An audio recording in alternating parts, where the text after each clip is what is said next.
if you order like all this stuff,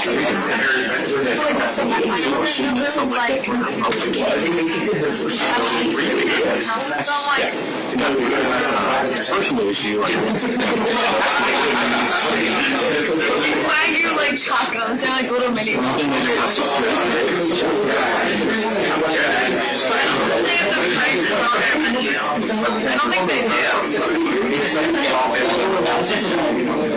Yeah.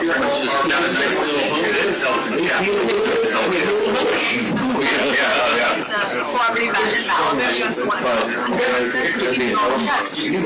Ordered my dad just the bill. It was $3,000. And my dad was like, Sees the rain on the wall. It's like, oh, okay, well. he was so mad at me. It's actually about final year. He's like, Gabby. Looks good. Nobu always is going. Oh, no. Yeah. I didn't hear that part of the story. Yeah. And the one in Malibu, it's like, The original.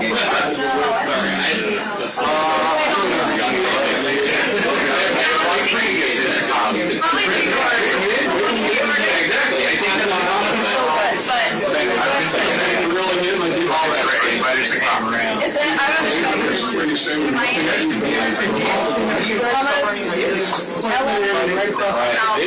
Yeah. I know. Exactly. That's what I was So I just tried to hit everything. Give me a reason to go to all these things. Oh yeah. I'll probably say that tomorrow. I'll be somewhere.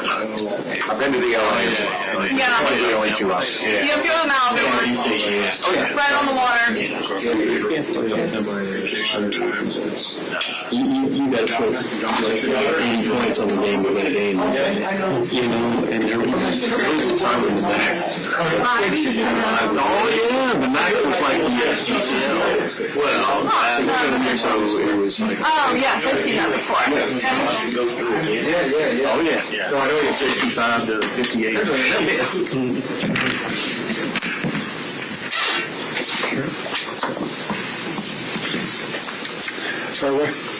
Zach, can we start with yesterday there was a report that your contract with the Bengals goes through 2027. Can you confirm if that's true? And if so, the organization decided not to announce it. Do you know why the team decided not to announce it a year after they announced? I don't think it really matters. I coach every day like it's my last. And I've been through years in 2019, 2020 that were literally, you coach every game thinking it could be your last game. And I've seen how we responded after that, 21-22, competing for division titles and championships. And so this year is no different for me. It's going through adversity, coaching every game in this profession like it could be your last one. I have a lot of confidence in our staff that we're going to get this turned around, and we're going to finish the season really strong and put together a great plan to get back to those championships I mentioned. So very confident we can do all that. Just for accuracy's sake, though, it is through 2027. Correct. I'm not going to respond to that. I just told you I coach every day like it's my last one. Zach, you don't get a chance to talk to ownership or Duke. We don't get that opportunity. What kind of assurances have you been given from We ownership? just talk every week. Every week you talk about your contract, or Every week we talk about everything. when was the last time you spoke about your contract and the status? It's not really part of our conversation. It's every week we're just trying to create together a great plan to win football games and make sure our team's ready to go, make sure I'm ready to go. So I know that's of curiosity to you guys, but we're just focused on being the Dolphins. Is it fair to say that's reassessed after the season every year? You gotta ask them. Ask them? Yeah. Yeah, we don't get that chance. Okay, well, I'm sorry. Okay. I'm just being straightforward with that. We would ask them, but we don't get that Okay. opportunity. Is T going through protocol? Yeah, he's still going through protocol. Is he going to be committed today? Yeah, he'll be same as last week. He'll go through practice today. He went through the walkthrough. But again, protocol, so I'm not going to make any guesses on where it ends up. Anyone else out this week? Chris Jenkins will be out for sure. There's some other guys we'll work through the next couple of days, some of the ones we talked about the other day. But don't want to make any prediction on where they end up. But Chris will be the one that's out for sure. How's Marius? Amarius looks pretty good. So again, once we get on the field, we'll assess those guys better. But felt really good about Amarius coming out of yesterday. Was there a conversation about him getting back in the game at some point? Marius, we didn't see really the trainers a ton. I mean, what was that like as y'all went? I honestly don't remember even at what point it happened as we sit now. So just he was out at that time. wasn't a lot of conversation. We were just trying to go score points. Does the confidence that ownership has shown in you give you the peace of mind when you're evaluating young players and trying to rebuild the defense? Yeah, Everything that you've done this season. Here's what I try to do every day: make the best decisions so we can win the game. And a lot of that is trying to strengthen your team and your roster by giving opportunity to guys like that, like we've done this season. So I think if you twofold, if you're going to say, well, I'm going to do things because this could, no, I want to do what's best for our team and our program to win immediately, win long term. And so that's every decision. If you're worried about losing your job and that's how you're going to make your decisions, you're not going to be very effective at what you do. And it's been a disappointing year. I'm not going to run from that. I'm not going to run from that. And the blame falls at my feet. Nobody else's, truthfully. I got my hands all over this thing. Haven't done a good enough job. I understand that. But I also have seen how this staff can respond and these players can respond, because we've been through this before. This is very similar to the end of 2020. It felt very bleak and it was discouraging, and all we did was turn around and respond with back-to-back divisional championships, which is rare to do in this division, play for conference championships, play for Super Bowls. I feel extreme confidence that we know how to do that, we know how to get back to that, and that's exactly what we're going to set our mind to do. A big thing you guys did in that offseason after 2020, you go get Trey, you go get multiple agents like that. Are you confident in ownership, given that Burrow's making more, Shamar's making, that they'll be able to? I'm confident that we're going to make the best decisions for the organization. I got a ton of belief in our coaching staff, our scouting department, our ownership, that we are very much in alignment with every decision we've ever made here. And so again, when things haven't been good enough over the course of this season, there's really no one to blame other than me, truthfully. And so I know we all play a piece of this, but I'm the guy that gets to sit there and talk to the team every single week, present plans, and make in-game decisions. And so frustrating that I haven't done a good job this year, but a ton of confidence, and maybe it rings hollow to everyone listening, but I know that we've been here before, and I've seen how we can get out the other side, and I'm very confident we're going to get there. Lucas taking criticism, certainly publicly. Why do you, because I know you believe in him, why do you believe in him? Because I've worked side by side with him for 7 years now, and I have a ton of confidence in how he sees things and the vision he's got and the vision that we have together.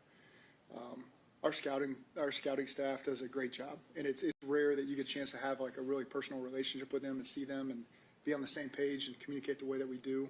It's not that way everywhere, and so I really like the setup we have, and I think it works well for us and will work really well for us going forward. Looking at You'd have to ask him. He's been great so far to my eye. We haven't gotten on the field yet, but again, when you guys get that opportunity, you can ask do him. you anticipate him practicing today?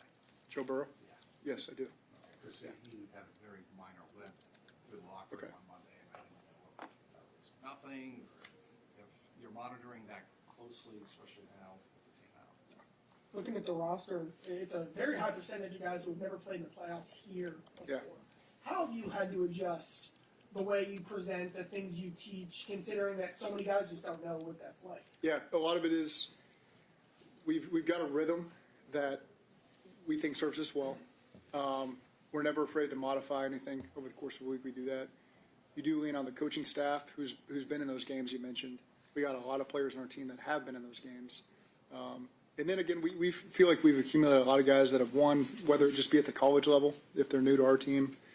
And that's a big part of it. So again, that hasn't gotten us where we need to be this year, but there's certainly a winning attitude in the locker room, and guys understand what the standard looks like and do a good job holding each other through that. Has this been a year where you've kind of felt, kind of the story of the year has been the youth and then you trying to step up and do more and go through that process? Yeah, there's an element of that, and there's always going to be years where you find that, where you're trying to balance the vets you have on the team and trying to really bring along young players so that they can presently be good players for you and continue to develop, and you can be in a good spot in the future. So I feel like if you look at all 6 of the rookies we got, we put them all out there, and we've gotten a chance to watch them all play and grow, and I think it's a really exciting class, and I know that we hit on all 6 of them, and I feel really good about it.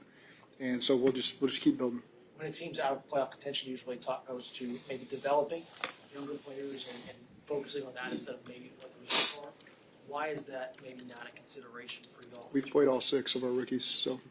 Well, in terms of even just further down the roster, trying to evaluate everybody, whether they're rookies or not, instead of trying to. Yeah, I think we're actively doing that. I think we've tried to do that all season, and we'll continue to do it over the next couple games. Al Golden said on Monday was that the one way he would describe DJ Turner is very driven. He's Yeah. been climbing all the time, especially this season. your thoughts on DJ, and I know you've talked about his Pro Bowl potential. Yeah.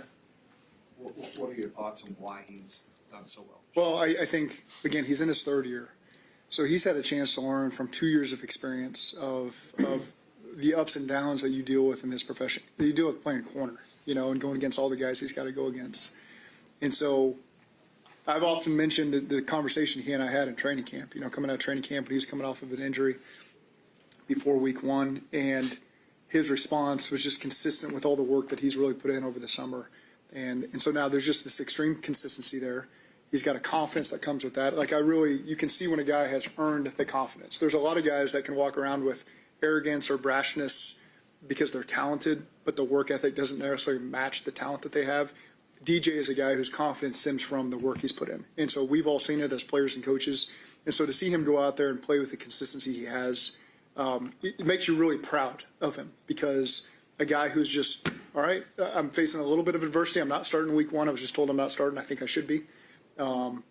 Didn't say anything about his teammates, thought that they were very deserving of the opportunity they got. I'm just going to go work. And that's what he did. And he got his opportunity, and he's made the most of it. And I think he's having a Pro Bowl year. And so it's just, I think proud's the first. Not that I have anything to do. I don't go out there and coach the corners. That's Chuck, that's him, that's Al, and everything that they're doing. But I am proud just to know the person and the response I've seen from him. That's leadership. Like when you talk about leadership, developing leadership, it doesn't always have to be loud and vocal and all that stuff. Sometimes it can be a go out there and I'm just going to do my job and make sure everyone knows I'm dependable and they can count on me. And that's exactly who DJ Turner has been this year. Captain potential? Absolutely. Absolutely. I was thinking about this. Go ahead, Coach. Do you think Shamar has a shot this week? And before he went, had his injury problems, what did you see from him? I saw a guy that was fighting through injury, and so I think he's just had a tough go of it this season. And it's because just things that have happened to him on the field. And so I don't want to make any declarations about this week because we haven't got out there and practiced yet. I want to make sure we see him practice, and he's got the confidence in that. We've got the confidence in that before we put him back out there. So again, that's completely up in the air really as we watch him go through the week. But I like he sits in the front row of the team meetings, man. He's all eyes on me when I'm up there presenting. He does a great job taking it all in. Jerry's office is right next to mine. I can see the attitude he's got every single day. And so I'm fired up when we do get him out there, whether it's this week or not, for the future that he's got here, because he's a guy that I'm really high on. He seemed pretty active, like in August. Yeah. Didn't have much of anything in the spring. He just seemed to be active before he got hurt against Jackson. Yeah, and he was healthy, and then he's had to fight through the injuries. That's tough to evaluate any rookie when they're fighting through injuries. We had that last year with Chris. We had him with McKinley. We had some guys that just got dinged up during the season, and they fight through it just like Shamar has done. And so I look forward to getting him on the field and letting him make an impact for us, because I know when he's healthy, he'll be able to do that. I was thinking about this going back to Miami, and then you mentioned lessons from 2019 and 2020. Yeah. In 2019 in Miami, what did it end up meaning, the way Boyd fought back to the line of scrimmage in that one moment when he was hurt, and kind of you're hoping to see some similar things down the stretch here? It shows the heart and the character of the guys we have, that they just want to win. You tune out the outside noise, and you tune out, anybody making a comment to you about a draft pick. None of that's just nonsense. We put every second of our livelihood into winning games and doing everything we can to represent ourselves the right way. And so these types of games are big character games. You get a chance to reveal what we're made of. We know we're not going to the playoffs, but you still get a chance to go out there and fight like we did in 2019. And I remember Eifert picking up TB on triple N and helping him get up, and we caught the ball, and then we throw vertigo for a touchdown the next play. And all this tape that we still use today is represented by those guys that started this process for me. The TVs and the Geos of the world and the CJs and the guys that fought to build the culture and the foundation that we kept building on over all these years. And we got the guys in the locker room are doing the same thing right now. It's disappointing where we're at, but we're still have a foundation that we're going to continue to build on, and so we can go win divisional titles and conference titles and Super Bowls in the future. Was that just part of you, when you met Joe? Thank goodness we got out of Miami losing because we get Joe at number 1. No, you couldn't look at it like that. That's just doing a disservice to the work we put in every single day. If you say, "Oh, you want to go lose a football," absolutely not. I don't think people really understand what the next morning feels like for us when we lose a game. What the bus ride feels like, what the plane ride feels like, what getting up the next day and doing whatever you got to do and trying to get the guys going again on a Wednesday, Thursday, Friday to get ready to play on Sunday. what it does to your family. None of that. So we fight every second to win football games. We don't for 1 second tolerate anybody that says we should do this or that and not focus on winning. So that's what I love when I have a team meeting this morning and you just look in their eyes. Everybody's on the same page. Everyone knows what's at stake here. What's at stake is we need to win the game so we feel better. And so that we can build some momentum for ourselves and then go win the next one and then do things we got to do in the offseason to keep improving our team. But that's our only focus right now is finding a way to go down to Miami, win the game, get on the bus and the plane with a smile on our face because it's been too few of those this year. Zach, going back to what you were talking about with the setup and you talked about how much you love the input you get to have with the scouts and the setup here. Yeah.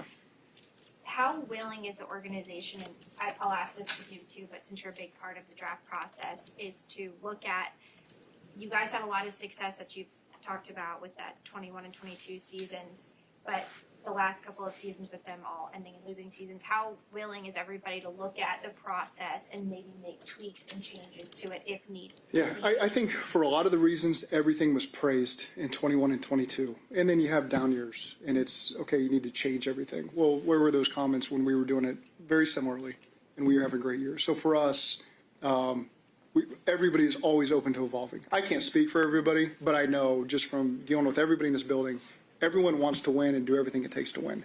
And so I know that better than anybody because I interact with everybody. And so I feel extreme confidence that we are all on the same page. All we want to do is win and bring championships here to Cincinnati, and we'll do whatever it takes. To put it in specific words on how that's going to look, that's all for us behind the scenes to work through it and make sure we do all that. But I have absolute confidence that we have the right people and the right setups to make this happen because we've proven it, and we'll prove it again. Do you believe ownership in the front office feels the same way about you? I don't want to speak for anybody, and I get what Mike just said, but I have a great relationship with them. I believe in them. I don't ever want to speak for someone when they're speaking about me. That's unfair. I shouldn't do that. But I love the relationship I have with everyone in this building. The unique thing about this is we get to meet so often, and that's a really good thing because there's no 3 weeks of no communication face-to-face. I'm wondering what they think about a game, what they think about none of that. We get a chance to form a relationship and go through all this stuff, and it's the right way to do it. And so again, I'm excited to finish out this season the right way and for the future as well. Miami made a change at start quarterback. Looks like they're going to go with Quinn Ewers. What's your overall impression? I haven't seen that. I mean, I know that was a report. I haven't heard Mike McDaniel say that. So until that, they've got a really good offense. I think that Mike does a great job with the scheme. I don't want to call it unique because we've seen it over the years with him at different places, but he does a really good job being creative and stressing you in different ways, maybe that some other teams don't in the run game, and not afraid to be very creative with how he does it. And so got a lot of respect for Mike McDaniel and the job he does. And I know they ran into tough circumstances in Pittsburgh and cold weather, and that's a good team. But it's a very difficult offense, regardless of who the quarterback is. They put a lot of stress in the run game. They do a great job getting guys open with a lot of speed in the pass game that can finish on explosive plays. And so it's a very challenging group to go against. You've drafted a quarterback in a while, even a couple late rounds. This year, was that a consideration? I know y'all swapped through the QB3 a lot this offseason. Was it a consideration to maybe see what you could get in the 7th? We always evaluate. We always evaluate who's out there and how they fit us. Put up against another position, put up against our quarterback room, and obviously we've done what we've done.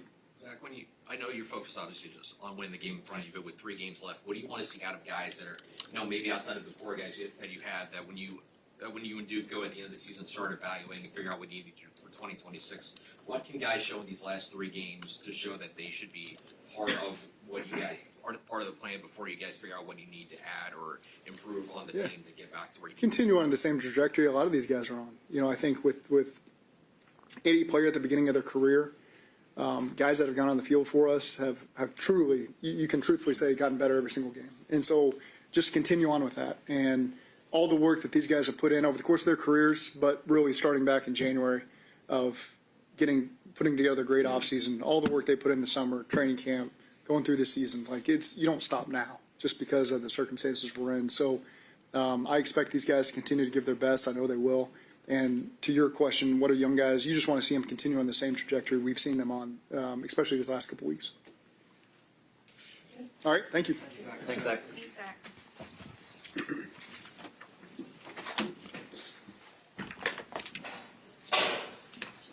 He's everything.